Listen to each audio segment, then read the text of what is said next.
പകല് വരെ ആനയും കാട്ടുപോത്തെല്ലാം ഇറങ്ങുന്ന സ്ഥലമാണ്. ഈ ഫോറസ്റ്റ് ഡിപ്പാർട്ട്മെന്റ് പ്രോപ്പർട്ടിയിൽ നമുക്ക് സ്റ്റേ ചെയ്യാൻ പറ്റും. ഇതെന്താന്ന് മനസ്സിലായോ? ഇതാണ് മാനിന്റെ കൊമ്പ്.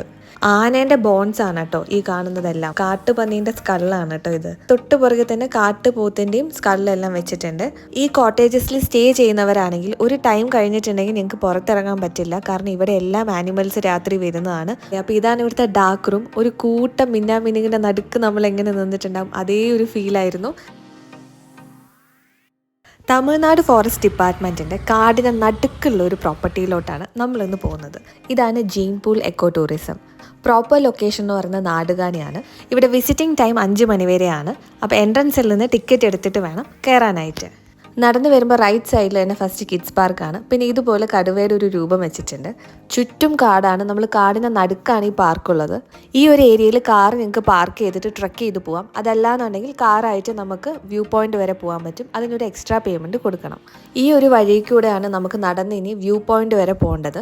ഈ ഒരു ടൈമിൽ സേഫാണ് നടന്നു പോകാൻ വേണ്ടിയിട്ട്. പക്ഷേ കുറച്ചുകൂടി ലേറ്റ് ആയിട്ടുണ്ടെങ്കിൽ ഇവിടെയൊക്കെ വൈൽഡ് ആനിമൽസ് ഇറങ്ങുന്നതാണ്. വീക്ക് ഡേ ആയതുകൊണ്ട് തന്നെ തിരക്ക് കുറവായതുകൊണ്ട് ആളുകൾ ആരും ഇല്ലാത്തതുകൊണ്ട് ഞാനും അമ്മയും കൂടെ കാർ എടുത്തിട്ടാണ് മുമ്പോട്ടേക്ക് പോകുന്നത്. ചില ഏരിയയൊക്കെ കാറ് കൊണ്ട് എടുക്കാൻ ഇച്ചിരി ബുദ്ധിമുട്ടാണ്. നിങ്ങളൊരു ഗ്രൂപ്പൊക്കെ ആയിട്ടാണ് വരുന്നതെങ്കിൽ ട്രക്ക് ചെയ്ത് വരുന്നതായിരിക്കും നല്ലത്. കാരണം വരുന്ന വഴി കുറേ മെഡിസിനൽ പ്ലാന്റ്സ് എല്ലാം മെൻഷൻ ചെയ്തിട്ടുണ്ട്. ഏകദേശം മുകളിലെത്തി. ഇവിടുന്ന് റൈറ്റ് സൈഡിലോട്ട് അക്വേറിയം മ്യൂസിയം, ലെഫ്റ്റ് സൈഡിലോട്ടാണ് നമ്മുടെ വ്യൂ പോയിന്റ് ഉള്ളത്. അപ്പോൾ ആദ്യം നമുക്ക് വ്യൂ പോയിന്റ് കണ്ടിട്ട് വരാം. കാരണം 5 മണിക്ക് ഇത് ക്ലോസ് ചെയ്യും. പിന്നെ ഇരുടായിട്ടുണ്ടെങ്കിൽ നമുക്ക് നല്ലൊരു വ്യൂ കിട്ടില്ല. അപ്പോൾ ഇവിടെ കാറ് പാർക്ക് ചെയ്ത് ഞങ്ങൾ നടന്നാണ് പോകുന്നത്. ഇവിടുന്ന് നോക്കിയാൽ കാണാവുന്ന ദൂരത്തിലാണ് വാച്ച് ടവർ ഉള്ളത്. എൻട്രൻസിൽ നിന്ന് ഈ വ്യൂ പോയിന്റിലോട്ട് ഒരു 1-1.5 കിലോമീറ്റർ ദൂരമേ ഉള്ളൂ. അതുകൊണ്ട് തന്നെ നടന്നു വരുമ്പോൾ നമുക്ക് അത്ര ക്ഷീണം തോന്നില്ല. പക്ഷെ പ്രായമുള്ളവരാണെങ്കിൽ ഞാൻ കാർ എടുക്കാനേ ഓപ്റ്റ് ചെയ്യുള്ളൂ. ഈ കാടിന് നടുക്ക് നമുക്ക് സ്റ്റേ ചെയ്യാനും പറ്റും. ഇവിടെ ഒരുപാട് കോട്ടേജസ് ഉണ്ട്. ആ കോട്ടേജസ് ഒക്കെ നമുക്ക് കാണാൻ പോവാം. വഴിയെ ഞാൻ അതിൻ്റെ ഡീറ്റെയിൽസ് ഒക്കെ പറയാം. ഈ ടവറിൻ്റെ ഷേപ്പ് ഒരു പാമ്പിൻ്റെ ഷേപ്പ് പോലെയാണ് ചെയ്തിട്ടുള്ളത്. ശരിക്കും ആ ഫോറസ്റ്റിനൊക്കെ ചേരുന്ന രീതിയിലുള്ളൊരു ഡിസൈൻ. ചെറിയ ചെറിയ സ്റ്റെപ്സ് ആണ്. അതുകൊണ്ട് തന്നെ കയറുമ്പോൾ ഒന്ന് ശ്രദ്ധിച്ച് കയറണം. അങ്ങനെ കയറുമ്പോൾ തന്നെ കുറച്ച് പേരൊക്കെ ഇവിടെ ഉണ്ട്. ഇവരൊക്കെ ബൈക്കായിട്ടാണ് വന്നിട്ടുള്ളത്. അതുകൊണ്ട് തന്നെ ഇതിൻ്റെ ടോപ്പിൽ വരെ വരാം. ഇനി ഇവിടുത്തെ വ്യൂ നമുക്കൊന്ന് കാണാം. ഒരു അടിപൊളി 360 വ്യൂ ആണ് നമുക്ക് ഈ ടവറിൻ്റെ മുകളിൽ നിന്ന് കിട്ടുക.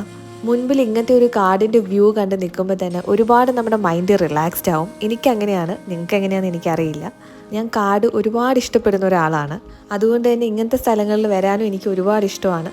ഇവിടെ വന്നിട്ട് എനിക്ക് തിരിച്ചു പോകാനേ തോന്നുന്നില്ല. പക്ഷെ തിരിച്ചു പോകാതിരിക്കാനും പറ്റില്ല. ഇനി തിരിച്ചു പോവാതെ ഞങ്ങൾക്ക് ഇവിടെ സ്റ്റേ ചെയ്യണമെന്നുണ്ടെങ്കിൽ അതിനുള്ള ഓപ്ഷനുണ്ട്. ഇവിടെ 10 കോട്ടേജസ് ഉണ്ട്. ഞങ്ങൾക്ക് ഫാമിലി ആയിട്ട് സേഫായിട്ട് സ്റ്റേ ചെയ്യാം. ആ ദൂരെ കാണുന്ന ബിൽഡിംഗ് എല്ലാം കോട്ടേജസ് ആണ്. അങ്ങനെ ഞാനും അമ്മയും കൂടി ലേറ്റ് ആവുന്നതിൻ്റെ മുമ്പ് അവിടെ നിന്ന് ഇറങ്ങി. കാരണം താഴെ നമുക്ക് അക്വേറിയം മ്യൂസിയം കാണണം. അത് 5 മണിക്ക് ക്ലോസ് ചെയ്യും. ഈ വ്യൂ എനിക്ക് എത്ര കണ്ടിട്ടും മതിയാവുന്നില്ല. ഇറങ്ങുന്ന വഴിക്ക് നമുക്ക് സിപ്പ് ലൈൻ സ്റ്റാർട്ട് ചെയ്യുന്ന പോയിന്റിലോട്ടുകൂടെ പോകാം. ഈ സിപ്പ് ലൈൻ്റെ ഒരു പ്രത്യേകത ഞാൻ എടുത്തു പറയണ്ടല്ലോ. ഇത്രയും കാടിൻ്റെ നടുക്കാണ് ഈ സിപ്പ് ലൈൻ. ക്ലോസിംഗ് ടൈം ആയി. ഞാൻ സിപ്പ് ലൈനിൽ പോയിട്ടുണ്ട്. പക്ഷേ കാടിൻ്റെ നടുക്ക് കൂടെ ഉള്ളത് ഞാൻ ആദ്യമായിട്ടാണ്.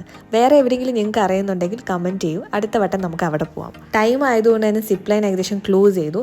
നമുക്കിനി അക്വേറിയം മ്യൂസിയം ഉള്ള ഏരിയയിലോട്ട് പോവാം. ഇവിടെയൊക്കെ ആന ഇറങ്ങുന്നതാണ് രാത്രി. ചുറ്റും ട്രെഞ്ചും ഫെൻസ് എല്ലാം ഉണ്ട്. അതുകൊണ്ട് തന്നെ സേഫാണ്. ഇങ്ങോട്ടേക്ക് നമുക്ക് കാറായിട്ട് വരാം കേട്ടോ. അപ്പോൾ ഇതാണ് ഇവിടുത്തെ അക്വേറിയം. നമുക്ക് എന്തൊക്കെ ഫിഷസ് ആണ് ഇവിടെ ഉള്ളതെന്ന് നോക്കാം. നോർമലായിട്ട് ഫിഷസ് തന്നെയാണ് കേട്ടോ. നമ്മളൊരു അക്വേറിയം ഷോപ്പിൽ പോയിട്ടുണ്ടെങ്കിൽ കാണുന്ന അങ്ങനത്തെ ഫിഷ് തന്നെയാണ്. അതുകൊണ്ട് എനിക്ക് അത്ര ഒരു ഇത് തോന്നിയില്ല. പക്ഷേ എനിക്ക് തോന്നുന്നു കിഡ്സിനൊക്കെ കുറച്ചുകൂടെ എൻജോയ് ചെയ്യാനായിട്ട് പറ്റും. ഇവിടെ സ്റ്റേ ചെയ്യുന്നവർക്കും വിസിറ്റ് ചെയ്യുന്നവർക്കൊക്കെ ഇതൊരു അട്രാക്ഷൻ തന്നെയാണ്. ഇനി ഇതിൻ്റെ തൊട്ട് മുകളിലാണ് മ്യൂസിയം ഉള്ളത്. ഞാൻ ശരിക്കും എക്സൈറ്റഡ് ആയിട്ടുള്ളത് മ്യൂസിയം കാണാൻ വേണ്ടിയിട്ടാണ്. ഇവിടെ ആനയുടെയും കാട്ടുപോത്തിൻ്റെയൊക്കെ സ്കല്ലും ബോൺസ് ഒക്കെ വെച്ചിട്ടുണ്ട്. അതൊക്കെ നമുക്ക് അങ്ങനെ പെട്ടെന്ന് എവിടെയും കാണാൻ പറ്റാത്ത കാഴ്ചകളാണ്. കയറി വരുമ്പോൾ തന്നെ മിനറൽസിൻ്റെ ഒരു വലിയ സെക്ഷൻ തന്നെ ഒരു സൈഡിൽ കൊടുത്തിട്ടുണ്ട്. ഒരുപാട് സമയമെടുത്ത് കാണേണ്ടതും പഠിക്കേണ്ടതുമായിട്ടുള്ള ഒരുപാട് ഇൻഫോർമേറ്റീവ് ആയിട്ടുള്ള കാര്യങ്ങൾ ഈ ഒരു ഏരിയയിലുണ്ട്. ഇതെന്താന്ന് മനസ്സിലായോ? ഇതാണ് മാനിൻ്റെ കൊമ്പ്. ഇതൊക്കെ ഒറിജിനലാണ് കേട്ടോ. ഇത് വേറെ ഒന്നാണ്. അത്യാവശ്യം വലുതാണ്. ഇങ്ങനെ മാനിൻ്റെ കൊമ്പും അതുപോലെ സ്കല്ലും ബോൺസ് ഒക്കെ കാണുന്നുണ്ടെങ്കിൽ ഒന്നെങ്കിൽ നിങ്ങൾ ഫോറസ്റ്റിൻ്റെ ഏതെങ്കിലും ഒരു പ്രോപ്പർട്ടി ബുക്ക് ചെയ്തിട്ട് അങ്ങോട്ട് നമ്മൾ ട്രക്ക് ചെയ്ത് പോകുന്ന വഴിയൊക്കെ നമുക്ക് ഇങ്ങനത്തെയൊക്കെ കാണാൻ പറ്റുള്ളൂ. അല്ലെങ്കിൽ ഇതുപോലത്തെ മ്യൂസിയത്തിലൊക്കെ വരണം. ആനേൻ്റെ ബോൺസ് ആണ് കേട്ടോ ഈ കാണുന്നതെല്ലാം. ഈ കാണുന്നതാണ് വൈൽഡ് ബോറിൻ്റെ സ്കല്ല്. കാട്ടുപന്നീൻ്റെ സ്കള്ളാണ് കേട്ടോ ഇത്.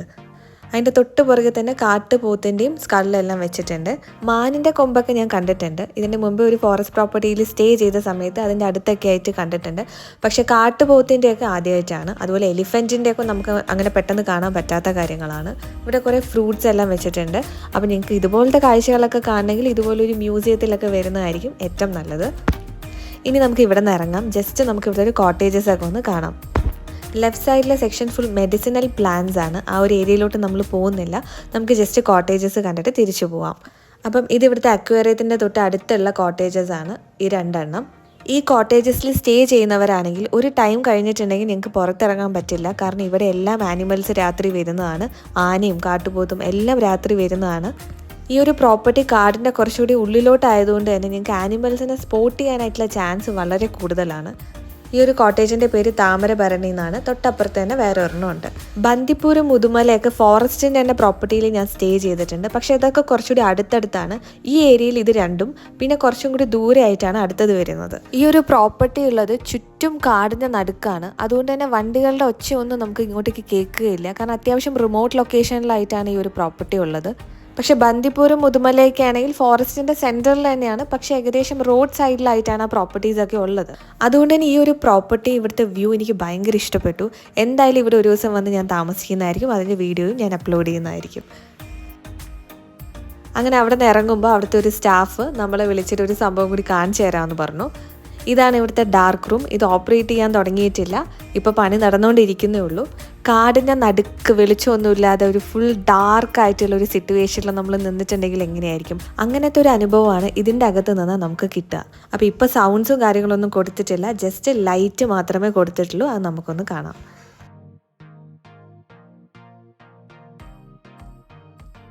കണ്ടില്ലേ? അപ്പോൾ ഇതാണ് ഇവിടുത്തെ ഡാർക്ക് റൂം. ഒരു കൂട്ടം മിന്നാമിനിങ്ങിൻ്റെ നടുക്ക് നമ്മൾ എങ്ങനെ നിന്നിട്ടുണ്ടാകും, അതേ ഒരു ഫീലായിരുന്നു. സൗണ്ട് എല്ലാം കൊടുത്ത് വരുന്നതേ ഉള്ളൂ. സൗണ്ട്സും കൂടി കൊടുത്തിട്ടുണ്ടെങ്കിൽ ശരിക്കും നമുക്കൊരു റിയലായിട്ട് നമ്മൾ ഫോറസ്റ്റിൻ്റെ നടുക്ക് നിൽക്കുന്നൊരു ഫീലായിരിക്കും. ഇത് കിഡ്സിന് വേണ്ടിയിട്ടുള്ളതാണ്. കിഡ്സിനെ ഡ്രോ ചെയ്യാനും കളർ ചെയ്യാനൊക്കെ വേണ്ടിയിട്ടുള്ള ഒരു സ്ക്രീനും കാര്യങ്ങളൊക്കെയാണ് ഇവിടെ കൊടുത്തിട്ടുള്ളത്. അതിൻ്റെ ഇൻസ്ട്രക്ഷൻസ് എല്ലാം ഇവിടെ കൊടുത്തിട്ടുണ്ട്. ഇത് ഓപ്പൺ ആയിട്ടില്ല. ഈ അടുത്ത് തന്നെ ഇത് ഓപ്പൺ ആകും.